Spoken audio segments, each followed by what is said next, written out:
Good day to all of you. Today we are in a lockdown period, so this opportunity we are taking for organizing this online event on this subject of space technology. At the outset, I like to thank Indo Science Education Trust, Mr. Santosh Pise and his colleagues for taking up this step in this direction. Also, I want to tell the audience, probably the audience consists of school students, college students, faculty, teachers, and school management. I'm very glad to be here to share my thoughts and observations and give a talk on the subject relating to Technology Day. Today, my main topic is India's strategic sectors, an overview on space, defense, and nuclear sectors. As you all know, science, engineering, technology are the three pillars of mankind's progress. And this also requires three important points on research, development, and innovation. So, now coming to the strategic issue. Every country, including India, desires for national development, strength, and security. So, for these factors, the three primary departments are defense, space, and nuclear. Now, coming to this factor, way back post-independence, Government of India set up three major departments in this direction. Of course, we had CSIR, Council of Scientific and Industrial Research, where first time the research from science should go to the industry. So that was set up in 1940s. Then we had the first research institute in the country, Tata Institute of Fundamental Research, which was set up by J.R.D. Tata. Subsequently, three departments are set up, namely DRDO, Defense Research and Development Organization, then Nuclear, Department of Atomic Energy, and then the Department of Space, which we call as Indian Space Research Organization. So, these three departments were supposed to take care of their main objectives to work in our strategic mode. Now, I will come to one by one. I'll explain about the importance, the evolution, the development and accomplishments in these sectors. So, let me first come to ISRO, space. ISRO today is a world space power. We have been developing world-class rockets, launch vehicles like PSLV, Polar Satellite Launch Vehicle, GSLV, Geostationary Satellite Launch Vehicle, of different version of Mark 1, Mark 2, Mark 3. Then we have the world-class satellites, namely IRS series, which stands for Indian Remote Sensing Satellites. They are also known as Earth Observation Satellites. Then INSAT and GSAT series, which are defined as Indian national satellite systems for the country. Then we have ISRO across the country. We have different centers in the country. In Trivandrum, we have Vikram Sarabhai Space Center, Liquid Propulsion Space Center. In Bangalore, we have ISRO Satellite Center. In Ahmedabad, we have Space Application Center. And our Indian port, launch port, is known as Sriharikota in Shar, in Andhra, 100 kilometers off Chennai. So they have their own objectives, and ISRO works on interdisciplinary mode. So this is the background. Now coming to the applications, this is most important. In the last 2 decades, ISRO has revolutionized the country in terms of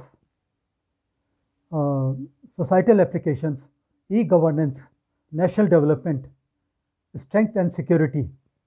Examples are, communication, mobile communication, land telephony, internet, information broadcasting, radio and television, meteorology services, weather forecasting, and disaster management. And then we have teleeducation, telemedicine. Recently, satellite technology is playing very important role in environmental monitoring, and so on. Also, ISRO takes care of satellite imageries of oceans, forestry, jungles, and a gamut of applications exist. Within seconds, we can get a picture of Maharashtra forests, archaeological buildings, and sand mining, which is, sand mining is not legal, so to track, and so on. These are wide-ranging applications of space.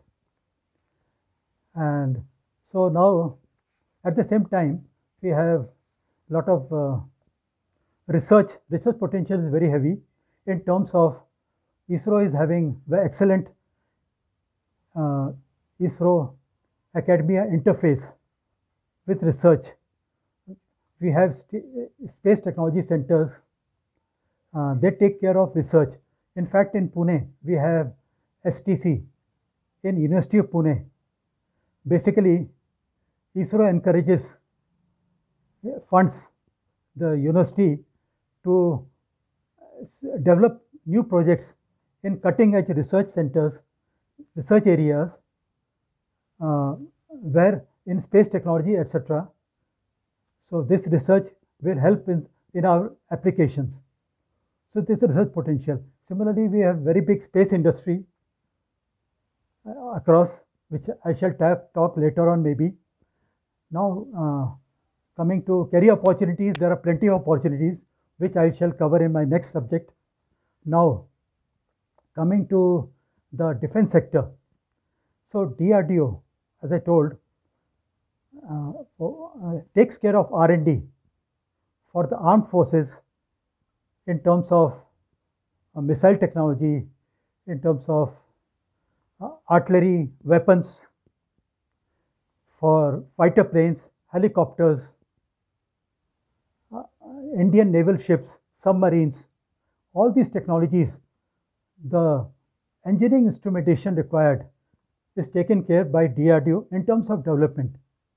Of course, defense has got their own ordnance factories, their own public sector undertakings, which are supporting the space in defense industry also in a very big way. There's a lot of potential in defense research. You have College of Military Engineering and various other institutions who impart engineering, science and engineering to the military officers. We have DIAT, Defense Institute of Advanced Technology in Pune, which is a nodal research and study zone for across the defense officers across the board. So, so in that case, I'll just come to the highlights of missiles. Missile technology. The program was started in 1980s, and uh, under the title of IGMDP, Integrated Guided Development Missile Program. So DRDO has come way forward as a world-class leader in missile technology. They have developed Akash, Trishul, Surface, and Nag missiles. The most important is the Agni missile. Agni missile has a series. So basically, missiles are short range missiles, intermediate range missiles, and intercontinental long range missiles in the range of, let us say, 300 to 500 kilometers up to 3000 kilometers, and the intercontinental missiles will go to the range of 6000 kilometers. So missile is a powerful tool for India's defense, and Agni 5 is one of the most powerful missiles which has been tested uh, at the range of 5000 kilometers. Now we are going for Agni 6 with probably 6000 plus kilometers. This means for our defense, this missile can attack any continent or any country maybe across the globe. This is the significance. Now for the defense, we have BMD, Ballistic Missile Defense System. Basically, this is interceptor missile technology. This means, suppose incoming missile for any country which is coming to destroy us, that can be targeted and destroyed. Okay, so this is where then we have very important, very powerful BrahMos missile, which is basically a supersonic cruise missile, one of the best missiles India has developed along with Russia. And so this goes on. Now coming to the Air Force, we have Dorniers, we have Apache helicopters, we have LCA, Light Combat Aircraft, which is known as Tejas, and Sukhoi 30 planes, which are being manufactured at Hindustan Aeronautics Limited, a major defense industry. And of course, as I mentioned earlier, in private sector also, defense industries are coming forward so that we have Make in India. We have indigenized this technology in a very big way. Similarly, for Indian Navy, we have Indian naval ships, Aditya, Vikramditya, Kalavari, and so on. And the submarine technology development also. We have come in a very big way. So with this, our defense becomes very strong and we can face anyone. Of course, there are advanced technologies like AWACS, Airborne Early Warning Control Systems, and also this thing. So I just want to mention here that with our modern space technology for the defense sector, through satellite, via satellite, two Air Force pilots in two different planes can communicate with each other, and they can communicate with the ground tower, which is not possible earlier. One of the space applications for the defense. Similarly, recently, ISRO and DRDO has developed the anti-missile satellite. Basically, a satellite which is non-functional, how it can be destroyed. So that technology last year was proven with a good precise missile technology, and we achieved a big success in anti-missile defense also. Now coming to the nuclear part, today the significance is our technology day coincides with the nuclear day, which I shall explain. Now, as you know, like defense and space, nuclear is very much important and required for a country's nuclear strength, security, and power. For that, we have the Atomic Energy Department, Bhabha Atomic Research Centers, and Indira Gandhi Atomic Centers, research centers across the country. So, in that connection, I like to just mention about in 1974, India conducted its first nuclear explosion in Rajasthan, Jaisalmer, Pokhran. It's an underground powerful test to test our fission device. Okay, that was successful, but the world was probably shocked. How come India has done so much? So basically, what happened? Uh, uh, there was a big ban on the various technologies for India.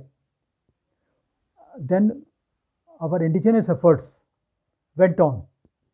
Finally, the second nuclear explosion test, nicknamed as Operation Shakti, was conducted during on May 11, 1998.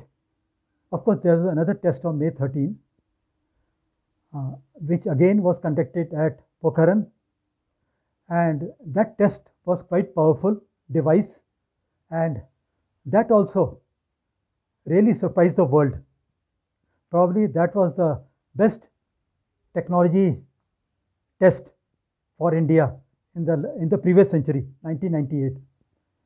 So with this, the world started realizing that yes, India is a developing power and to be a developed one. So the technology in India was respected. So this happened.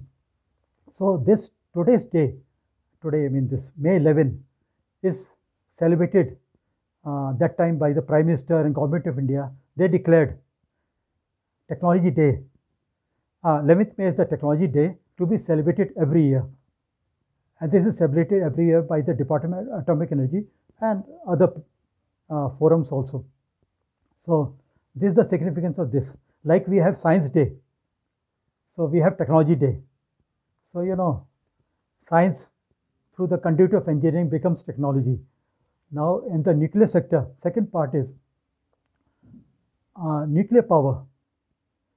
We have today in India, we have around 6,800 megawatts of nuclear power in the country. We have atomic power stations in Kota, Rajasthan, in Kundamkulam in Tamil Nadu, and elsewhere. So they are working very well, and this power is eco-friendly, environment-friendly, clean. So we have to lay stress on this power, and the plan is present plan. Already other reactors, power reactors are under construction in Kundamkulam, and there are future reactors in stages.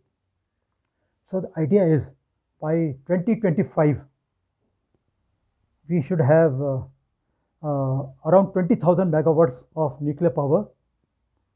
Of course, for these things we have to depend on our different companies across the world, Westinghouse in USA and France, Areva in France. They are the leading manufacturers of reactors across the world.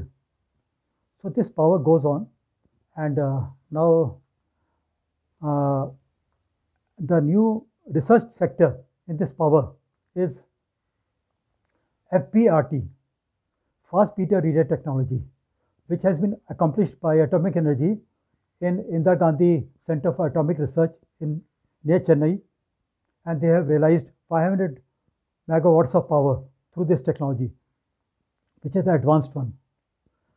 The main technology, this is all known as nuclear fission technology. But let us talk of nuclear fusion, which experts say that with the fusion technology, we can generate so much power so it can solve the energy crisis across the globe. So there is a project, ITER, International Thermo Reactor Experimental Reactor Project in France, because France is a leading player in nuclear, and India is also a partner in research to this. So they are working on nuclear fusion. Actually, basically, fusion is a real explosion where hydrogen atoms and helium atoms, they merge and produce a fantastic power in terms of plasma. And the temperatures are in range of 100 million degrees centigrade. I don't know how, that is 7 times more than the temperature of the sun. This is the future scope of the research. So then further, in the research sector, we must have heard about God's particle. There's a LHC, Large Hadron Collider, in Switzerland. With a lot of experimentation, they got the neutrino particle, and there is a discussion on whether the neutrino particle can travel faster than light. So that Einstein's theory is in picture. Incidentally, neutrino particle, there's a lot of research scope on neutrino. So in India also, there's a plan to set up INO, Indian Neutrino Observatory. It will be a very powerful laboratory underground near Madurai, Theni. There's a place, Theni, near Madurai. It is undergoing probably environmental clearances. Okay. And then another important research project which will be useful for astronomers, is in the area of LIGO, Light Interferometry Gravitational Observatory, which is coming up. It's already sanctioned, which is coming up near Aurangabad or somewhere, someplace, Hingoli. There's a place, Hingoli, in Maharashtra. So the research potential in this sector is that students who are studying physics, applied physics, high energy physics, particle physics, of course, all other branches, they have a lot of research potential in this area. All these projects in India are monitored by Department of Atomic Energy, BARC, and Tata Institute of Fundamental Research. So this is the significance of nuclear part. Now, I thought I'll be happy to interact in future on these subjects. I thought quickly I should share about the career opportunities. I already talked about the DRDO. In space, we have IIST, Indian Institute of Space Science and Technology. It's a university at Trivandrum, and so they are selecting your after 12th exams and entrance examination of JEE, joint entrance examination, IIT based. So there also the best candidates, maybe who are meritorious, they might get a chance to do BTech there, maybe later MTech. So there they the thing is, after the BTech, they will be assured of the job there. That's one thing. In research and job in ISRO, they'll be absorbed. Apart from this, all disciplines of engineering and science are equally important for ISRO, because there's a wide spectrum of activity, starting from chemical engineering till environmental engineering, interplanetary studies, biodiversity. So a lot of scope for all people is there in this thing. So this, I like to stress on that also. And with this, I thought I should complete my talk and stress on that the best part in ISRO has been that we have depended totally on indigenous strength.